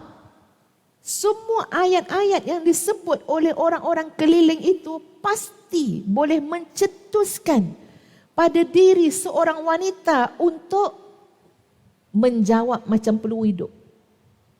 Betul atau tidak? Tapi Allah mendidik Sayyidah Maryam, ingat, puasa kerana Allah dan tidak payah bercakap walau sepatah pun. Allah akan menolong kamu. Siapa yang akan bercakap? Tu pula soalannya. Habis tu ustazah, kalau saya tak bercakap, siapa yang akan bercakap? Suami saya takkan faham. Anak saya takkan faham. Orang keliling takkan faham. Nak jawapan? Yang akan bercakap adalah kebenaran. Ini dah macam cerita Bobo Boy. Yang akan bercakap adalah kebenaran, tuan-puan sekalian. Hari yang seorang wanita berhenti bercakap, cukup. Cakap dulu pasal nak bagi faham. Kok tak faham? Betul tak ni? Cakap tu pasal nak mencari solusi. Tapi kalau sampai waktu yang sudah tidak boleh bercakap lagi, yakinlah tuan-tuan dan puan-puan, kebenaran akan bercakap. Allah Subhanahu wa taala Maha mengetahui bagaimana kebenaran itu akan diserlahkan, cuma bersabar menanti masa. Itu wanita-wanita hebat ni tuan-puan, kena fahamkan Quran tu baik-baik. Bukan bermakna kita hebat ya tuan-puan, tak. Kita banyak dosa, kita banyak kelemahan, kita banyak kekurangan. Tapi kita tidak kecewa dengan diri kita. Kita tak kecewa dengan rahmat Allah Subhanahu wa taala. Susah kita nak jadi wanita yang baik, wanita yang lebih baik kalau awal-awal syaitan berjaya membuatkan kita kecewa dengan diri kita sendiri. Orang mungkin cakap macam-macam kat kita. Alah, dia tu cakap tak serupa bikin. Macam-macam orang boleh cakap. Satu jari menuding kepada orang lain, cakap kat kita contohnya lah. Ya, suami cakap kat kita ke, anak cakap kat kita. Tengok berapa jari menuding kepada diri sendiri. Orang boleh cakap macam-macam. Betul tak tuan-puan? Tapi kunci dia apa? Jangan kecewa dengan diri sendiri. Jangan kecewa dengan rahmat Allah. Nak masuk syurga ini prosesnya panjang. Ada orang bunuh 99 orang. Berakhir dengan dia masuk syurga. Jadi kalau kita ada buat salah ke apa benda ke, move on lah tuan-puan sekalian. Biarlah, pedulilah apa orang nak cakap. Kenapa? Allah Subhanahu wa taala paling sayang kat kita. Masing-masing ada jalan takdir masing-masing. Hari kita senyap, kebenaran akan bercakap. Mana kita belajar? Kisah Sayyidah Maryam alaihissalam. Logik ke tak logik budak kecil bercakap? Logik tak anak usia berapa bulan bercakap? Logik tak? Tak logik. Tapi soalan ustazah, Nabi Isa alaihissalam ketika mana bayi bercakap ke tidak? Bercakap biiznillah. Idza aradallahu syai'an ay yaqula lahu kun fayakun. Ini ciri wanita syurga. Apa dia? Yakin. Kita tu nak yakin bukan duduk kat dapur. Duduk kat dapur sambil-sambil masak goreng-goreng sayur. Ya? Yakin, beratip yakin. Tak yakin. Nak yakin macam mana? Belajar. Nak yakin macam mana? Tengok balik dalam Quran apa dia. Gali balik, fahami yang tersurat, yang tersirat dalam Al-Quranul Karim. Kita terus menimba ilmu, kita mengambil pelajaran daripada kehidupan kita, keyakinan akan bertambah. Ini wanita syurga. Bukan kita yang confirm wanita syurga, kita berharap. Tapi Sayyidah Maryam alaihissalam itu penghuni syurga tu. Ustazah ambil contoh daripada kisah Sayyidah Maryam yang meletakkan kebergantungan dengan Allah Subhanahu wa taala dan Allah telah menunjukkan jalan keluarnya. Boleh saja apa-apa yang berlaku di dunia ni tuan-puan, petik jari. Idza aradallahu syai'an ay yaqula lahu kun fayakun. Boleh Islam nak berkembang secara dalam masa sesaat, boleh. Tak payah ada pendakwah pun boleh. Tak payah ada amar ma'ruf nahi mungkar pun boleh. Semua benda boleh bagi Allah. Tapi tengok, Allah menjadikan sistem untuk kita semua belajar. Untuk kita semua mengambil hikmah, mengambil peluang nak masuk syurga. Betul sahabat-sahabat? Urusan Sayyidah Maryam, kelahiran Nabi Isa alaihissalam terlalu mudah bagi Allah Subhanahu wa taala. Tak ada mak pun boleh. Jangan kata tak ada ayah, tak ada mak pun boleh bagi Allah Subhanahu wa taala. Nabi Adam, mana ada mak? Betul tak? Boleh tak bagi Allah? Boleh. Tapi kenapa kadang-kadang dalam hidup kita tu menempuh begitu dan begini dan begitu, supaya kita ada ikhtiar, supaya kita mencari ilmunya, supaya kita mencari hikmahnya, supaya kita dapat pengalaman dan kemahirannya. Supaya apa? Supaya kita masuk syurga. Nak masuk syurga bukan lenggang kangkung. Nak masuk syurga bawalah tiket. Nak tengok cerita Mak Kilau tak ada tiket, tak boleh. Duduk saja depan panggung. Tak boleh. Ni kan nak masuk syurga. Nampak sahabat-sahabat semua? Jadi di antara hikmah lain yang kita lihat pada wanita-wanita syurga ini adalah kebergantungan mereka dengan Allah Subhanahu wa taala. Bergantunglah. Sayyidah Aisyah radhiyallahu anha, suami beliau adalah suami yang terbaik, insan yang paling dicintai oleh Allah Subhanahu wa taala. Tak dapat nak kata ayat apa lagi dah. Sebab apa? Suami beliau adalah Rasulullah sallallahu alaihi wasallam. Tapi lihat bagaimana Allah tarbiyah wanita syurga ini. Dengan peristiwa hadis ifki, fitnah yang besar kepada Sayyidah Aisyah radhiyallahu anha. Wanita yang suci, tuan-puan sekalian, tak mungkin berdua-duaan buat benda tak baik dengan Safwan Mu'attal. Tak mungkin. Itu sahabat yang sangat terhormat, sahabat yang mulia. Sayyidah Aisyah radhiyallahu anha sangat berharap kalau si suami, iaitu baginda Nabi SAW, boleh menyucikan diri beliau. Boleh backup, boleh defend. Betul tak? Itu perasaan seorang isteri. Kalau suami itu boleh cakap, aku kenal isteriku. Isteriku sama sekali tidak akan pernah melakukan yang demikian kerana aku amat kenal isteriku. Suka tak suami cakap macam tu? Suka. Oi, kalau adalah isteri yang suami dia backup sampai tahap tu. Isteri saya bukan macam tu. Orang beritahu, ya tuan, isteri tuan yang mengumpat tu. Tak. Dia tidak pernah mengumpat. Suka tak? Padahal memang betul kita ketua yang mengumpat, WhatsApp baru buat. Tapi suami punya backup isteri, Masya Allah. Tak, saya kenal. Dia di rumah tak sepatah pun bercakap. Masakan dia mengumpat. Kalau itulah kita semua tuan-puan mengidam tau suami macam tu. Betul tak? Kita kan kalau tengok suami defend kita, ya Allah. Terus, bang nak order apa bang? Nasi kerabu Maggi. Punya mengidam suami macam tu. Sayyidah Aisyah radhiyallahu anha tengok pada Nabi SAW. Berharap Nabi SAW akan cakap sesuatu tentang dirinya. Tetapi Nabi mengatakan biar Allah yang memutuskan.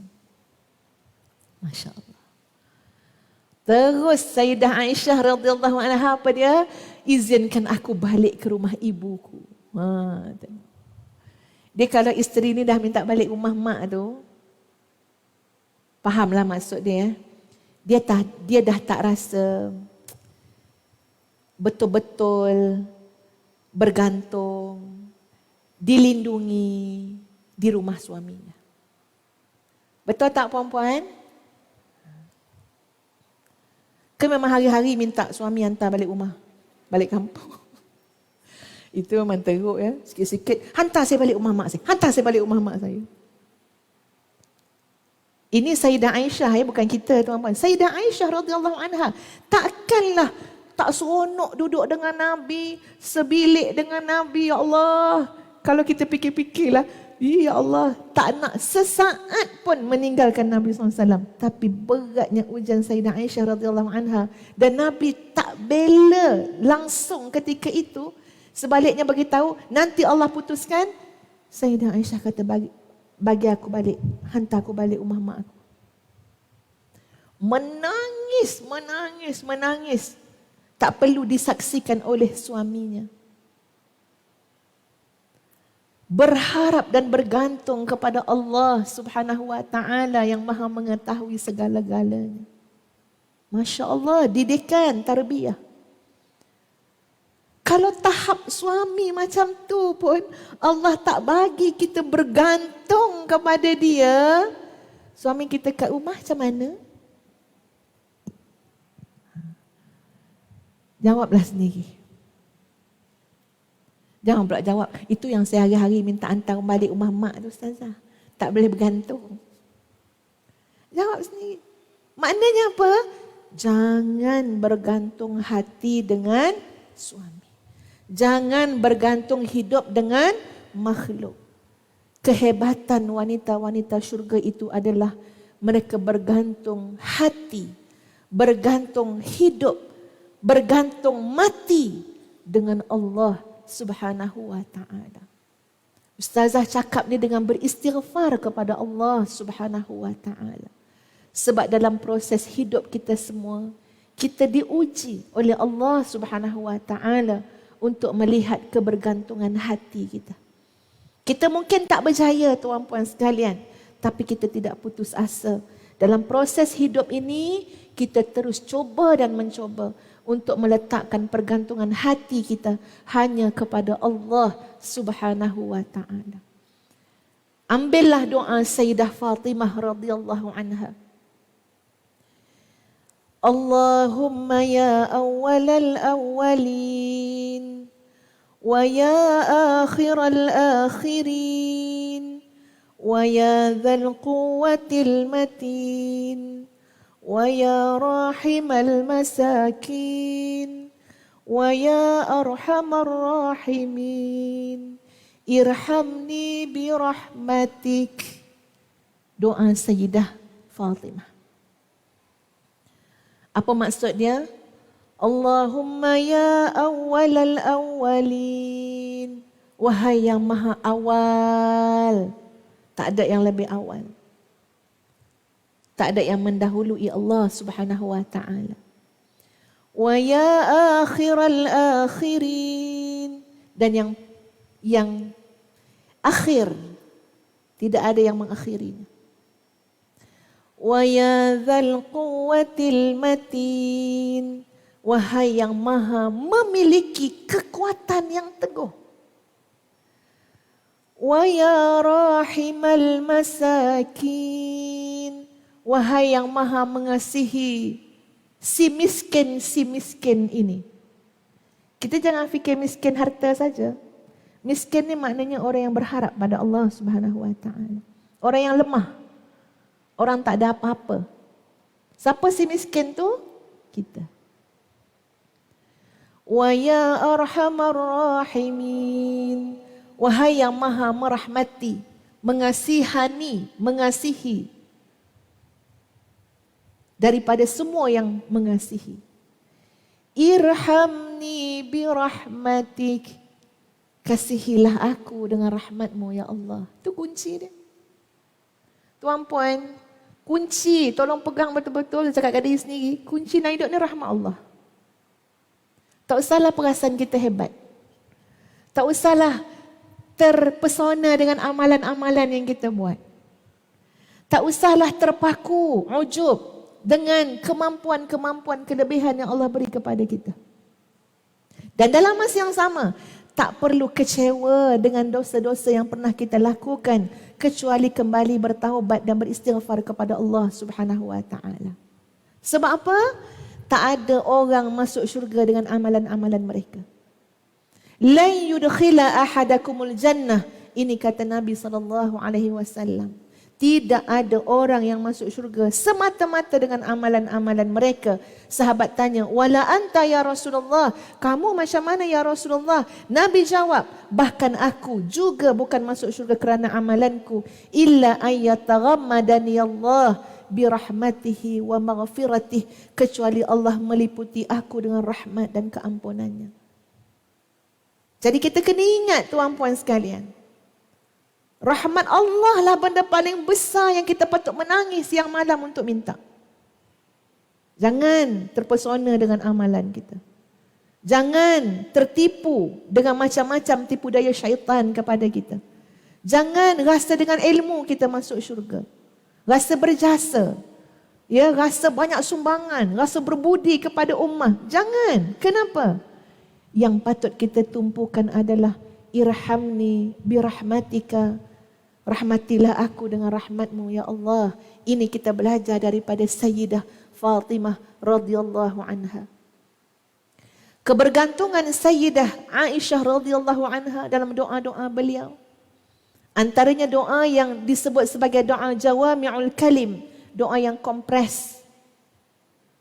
Allahumma inni as'aluka minal khairi kullihi ajilihi wa ajilihi. Ma alimtu wa ma lam a'lam. Ya Allah, aku mohon segala kebaikan yang cepat ataupun yang lambat, yang aku tahu atau yang aku tidak tahu. Wa a'udzu bika minasyarri kullih ajilihi wa ajilih. Ma alimtu minhu wa ma lam a'lam. Dan aku berlindung daripada segala keburukan yang cepat ataupun yang lambat, yang aku tahu atau yang aku tidak tahu. Allahumma inni as'aluka ma sa'alaka bihi 'abduka wa nabiyyuka Muhammadun sallallahu alaihi wasallam. Ya Allah, aku mohon segala kebaikan yang dipohon oleh Nabi sallallahu alaihi wasallam. Wa a'udzu bika mimma ista'adza minhu 'abduka wa nabiyyuka Muhammad sallallahu alaihi wasallam. Aku berlindung daripada segala keburukan yang Nabi sallallahu alaihi wasallam berlindung daripadanya. Allahumma inni as'alukal jannah. Ya Allah, aku minta syurga. Wa ma qarraba ilaiha min qaulin aw amal. Dan aku mohon didekatkan kepada perkataan dan amalan yang bawa aku ke syurga. Wa a'udzu bika minan nar. Aku minta jauh daripada neraka. Wa ma qarraba ilaiha min qaulin aw amal. Dan minta jauh perkataan yang membawa aku masuk neraka. Minta jauh daripada tindakan yang bawa aku masuk neraka. Wa anta ja'ala kulla qada'in qadaitahu li khaira. Dan jadikanlah setiap ketetapan yang engkau tetapkan takdir untukku itu, ya Allah, semuanya adalah baik-baik belaka. Ini semua gambaran sahabat-sahabat sekalian. Wanita-wanita syurga itu bergantung penuh dengan Allah Subhanahu wa taala. Tengok pada doa-doa mereka. Ya, bagaimana doa Sayyidah Asiyah dalam Quran. Rabbi bni li 'indaka baitan fil jannah. Wahai Tuhanku, binakanlah untukku di sisimu istana dalam syurga. Bergantung. Ini contoh wanita yang Allah uji suaminya manusia yang maha zalim. Suami kita baik dah, sikit-sikit je beronang. Ya, adalah beronang sikit-sikit. Janganlah pula pergi baca depan dia. Rabbi bni li 'indaka baitan fil jannah wa najjini min fir'auna. Saja pergi baca depan suami macam tu. Bergaduh kan? Siapa Fir'aun? Suami tanya. Ya, baca diam-diam je lah. Bukan maksud kita suami tu macam Firaun. Supaya lebih sabar. Supaya ingat dengan janji Allah Subhanahu wa ta'ala. وَنَجِّنِي مِنْ فِرْعَوْنَ وَعَمَلِهِ وَنَجِّنِي مِنَ الْقَوْمِ الظَّالِمِينَ. Ini wanita syurga. Bergantung. Kadang-kadang hidup kita ni sahabat-sahabat Allah buat kita tak cukup berdoa lepas solat atas jadah. Berdoa memanjang. Berdoa. Ada orang sampai satu tahap tak tahu dah doa macam mana. Ada orang diuji sampai dia kata dia tak perasan dah doa dia macam mana. Jangan kata berdoa tuan-puan. Ada orang melalui ujian yang berat dalam hidup. Dia solat. Dia tak tahu berapa rakaat dari solat sunat. Yang bestnya dia solat. Daripada sujud naik berdiri. Patut baca Fatihah. Dia baca At-tahiyyatul mubarakatus salawat. Punya sakit kepala. Punya kuat tekanan yang dia alami dalam hidup dia habis. Jangan kata serabut yang lain-lain. Dia solat pun tuan-puan, tahiyat masa berdiri, masa duduk tahiyat baca Fatihah. Bismillahirrahmanirrahim. Habis. Orang kata apa? Kubelana. Habis. Tapi ada Allah tak dalam hidup kita? Ada. Bila kita yakin ada Allah Subhanahu wa ta'ala, maksud dia ada apa? Ada sinar, ada cahaya, ada nur, ada hidayah. Ada kebahagiaan, ada assalam, ada keselamatan. Ini kita belajar daripada wanita-wanita syurga. Ada satu doa yang Nabi ajarkan juga tuan-puan sekalian.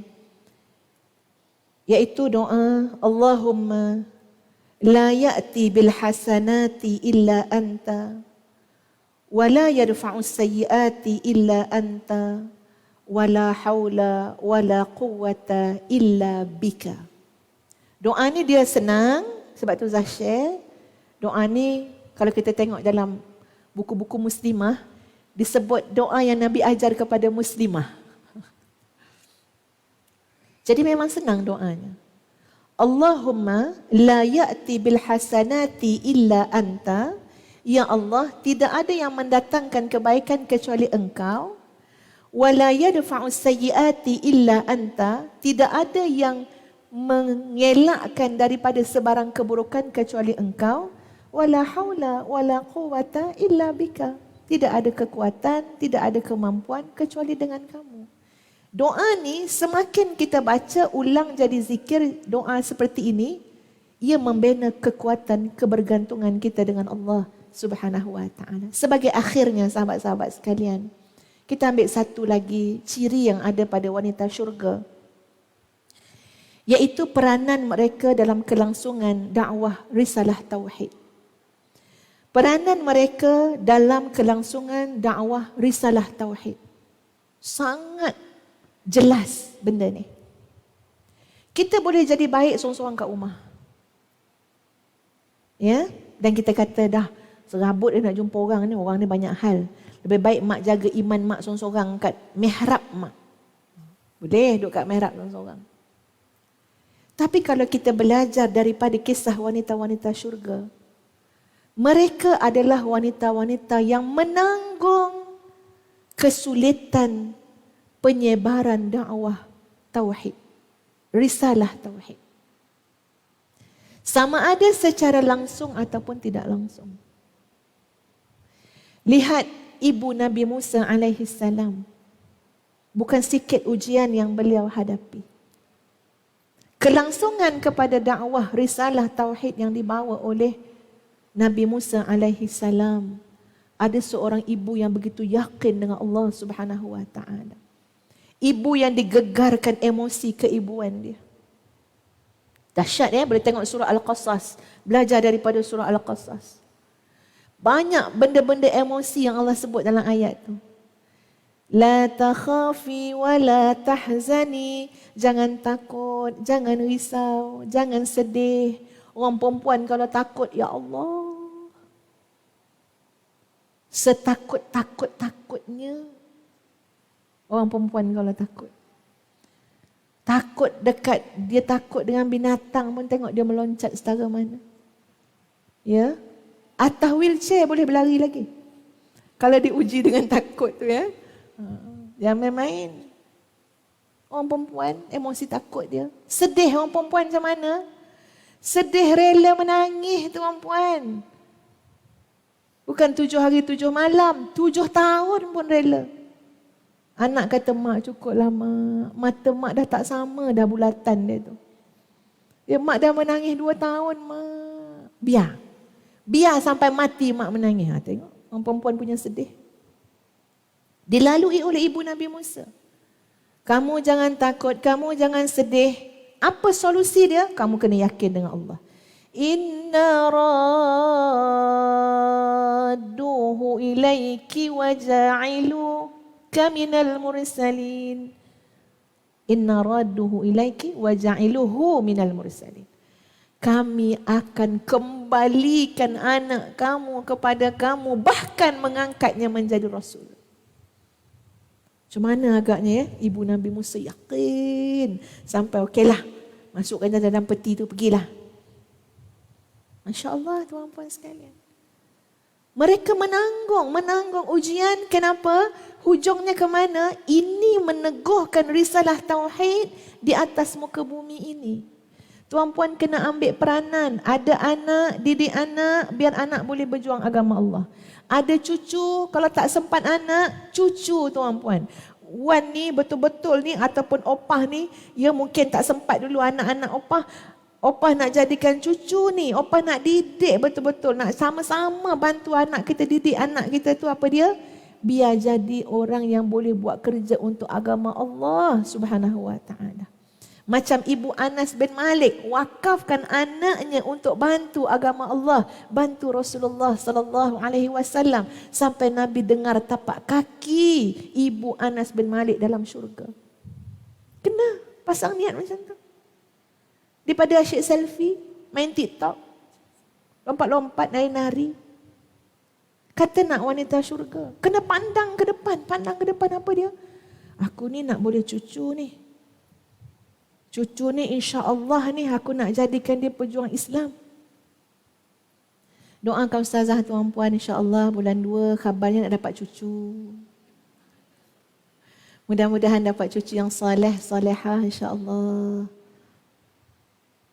Sahabat-sahabat sekalian, kelangsungan dakwah tauhid itu mesti ada. Jadi kita buat sesuatu, suami kita, ya, kita bagi galakan, bagi semangat. Jangan susahkan dia. Bagi semangat. Apa dia? Bang, pergi bang. Pergi dakwah Islam. Buatlah apa-apa kerja yang boleh buat pun. Untuk apa? Untuk agama Allah. Suruh masuk macam-macam NGO ada sekarang. Jadi sukarelawan. Pergi misi Afghanistan, misi Bosnia, misi Palestin.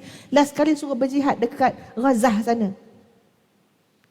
Cakap je tu kan. Tuan-puan sekalian. Untuk kita mengambil pengajaran daripada wanita-wanita syurga ini.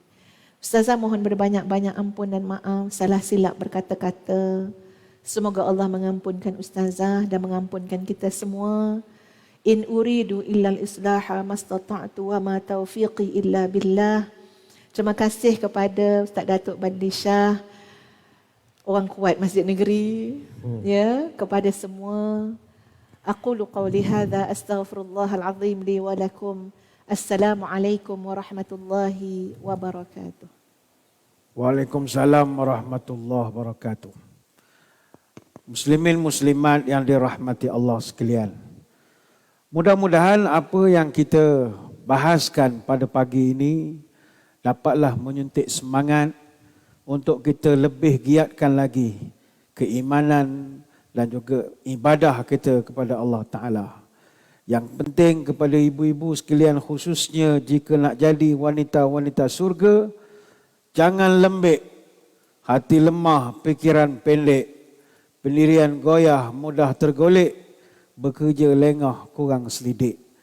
Jadilah orang yang boleh menjalankan tugas dengan cergas. Jalankan tugas, tahan beragas. Jalankan amanah, tahan dilapah. Jalankan yang hak, tahan diinjak. Tunaikan janji, tahan dikeji. Membela rakyat, tahan dikerat. Membela bangsa, tahan binasa. Membela negeri, tahan mati. Tahan berhujan, mau berpanas. Tahan bersusah, berpenat, lelah. Tahan berlenjen, tak kering kain. tahan berteruk sepepak teluk, tahan bersesundung sepepak tanjung, tahan berbagan sepepak hutan, tahan bertumang berbedak arang, tahan berkain selai sepinggang, tahan hidup berkalang leher, tahan mati berkalang tanah, tahan berhaus mahu berlapar, tahan merapah semak berluka, rela beralah dalam menang, rela berpenat menegakkan adat, rela terkebat membela umat, rela binasa membela bangsa. Macam mat kilau pula rasanya. Jadi sekali lagi bagi pihak Masjid Negeri Sultan Ahmad I, kita merakamkan ribuan terima kasih kepada tetamu kita pada pagi ini, Ustazah Datuk Dr. Nur Hafizah Musa, yang dapat meluangkan masa bersama dengan jemaah-jemaah kita di Masjid Negeri Sultan Ahmad I. Terima kasih Datuk. Dan kepada muslimin muslimat para jemaah sekalian, teruskan bersama dengan kami di Masjid Negeri. Kita sentiasa bersedia menganjurkan pelbagai program-program yang memberi manfaat kepada ibu-ibu, tuan-tuan sekalian.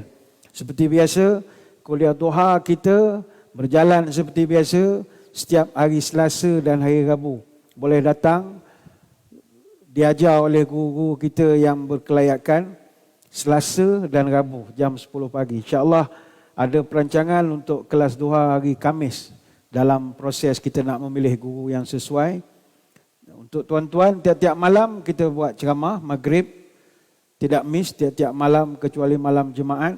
Hujung minggu kita ada tambah lagi kuliah subuh. Dan kepada ibu-ibu tuan-tuan, kita nak maklumkan juga di tiang belakang sana kita buat Ruwaq Ahmadi. Ruwaq Ahmadi ni kita ada satu orang ustaz, dia memang duduk situ 8 sampai 5 petang. Ada Quran, tuan-tuan puan-puan boleh datang, nak cek tajwid, nak belajar, nak talaqi, nak ulang hafalan, boleh berjumpa dengan ustaz kami pagi sampai petang hari kerja. Ni semua percuma. Hari-hari kita ada buat, datanglah nak ulang balik hafalan apa semua. Kita semua hasrat satu saja, nak memastikan masjid kita ini dapat dimakmurkan seutuhnya dengan program-program keilmuan. Saya kira sekadar itu saja sembang-sembang pada pagi ini. Sekali lagi terima kasih di atas kehadiran. Mohon maaf sebarang kekurangan. Moga-moga bertemu lagi pada lain-lain kesempatan. Wabillahi taufiq wal hidayah. Wassalamualaikum warahmatullahi wabarakatuh. Wallahu a'lam. Terima kasih.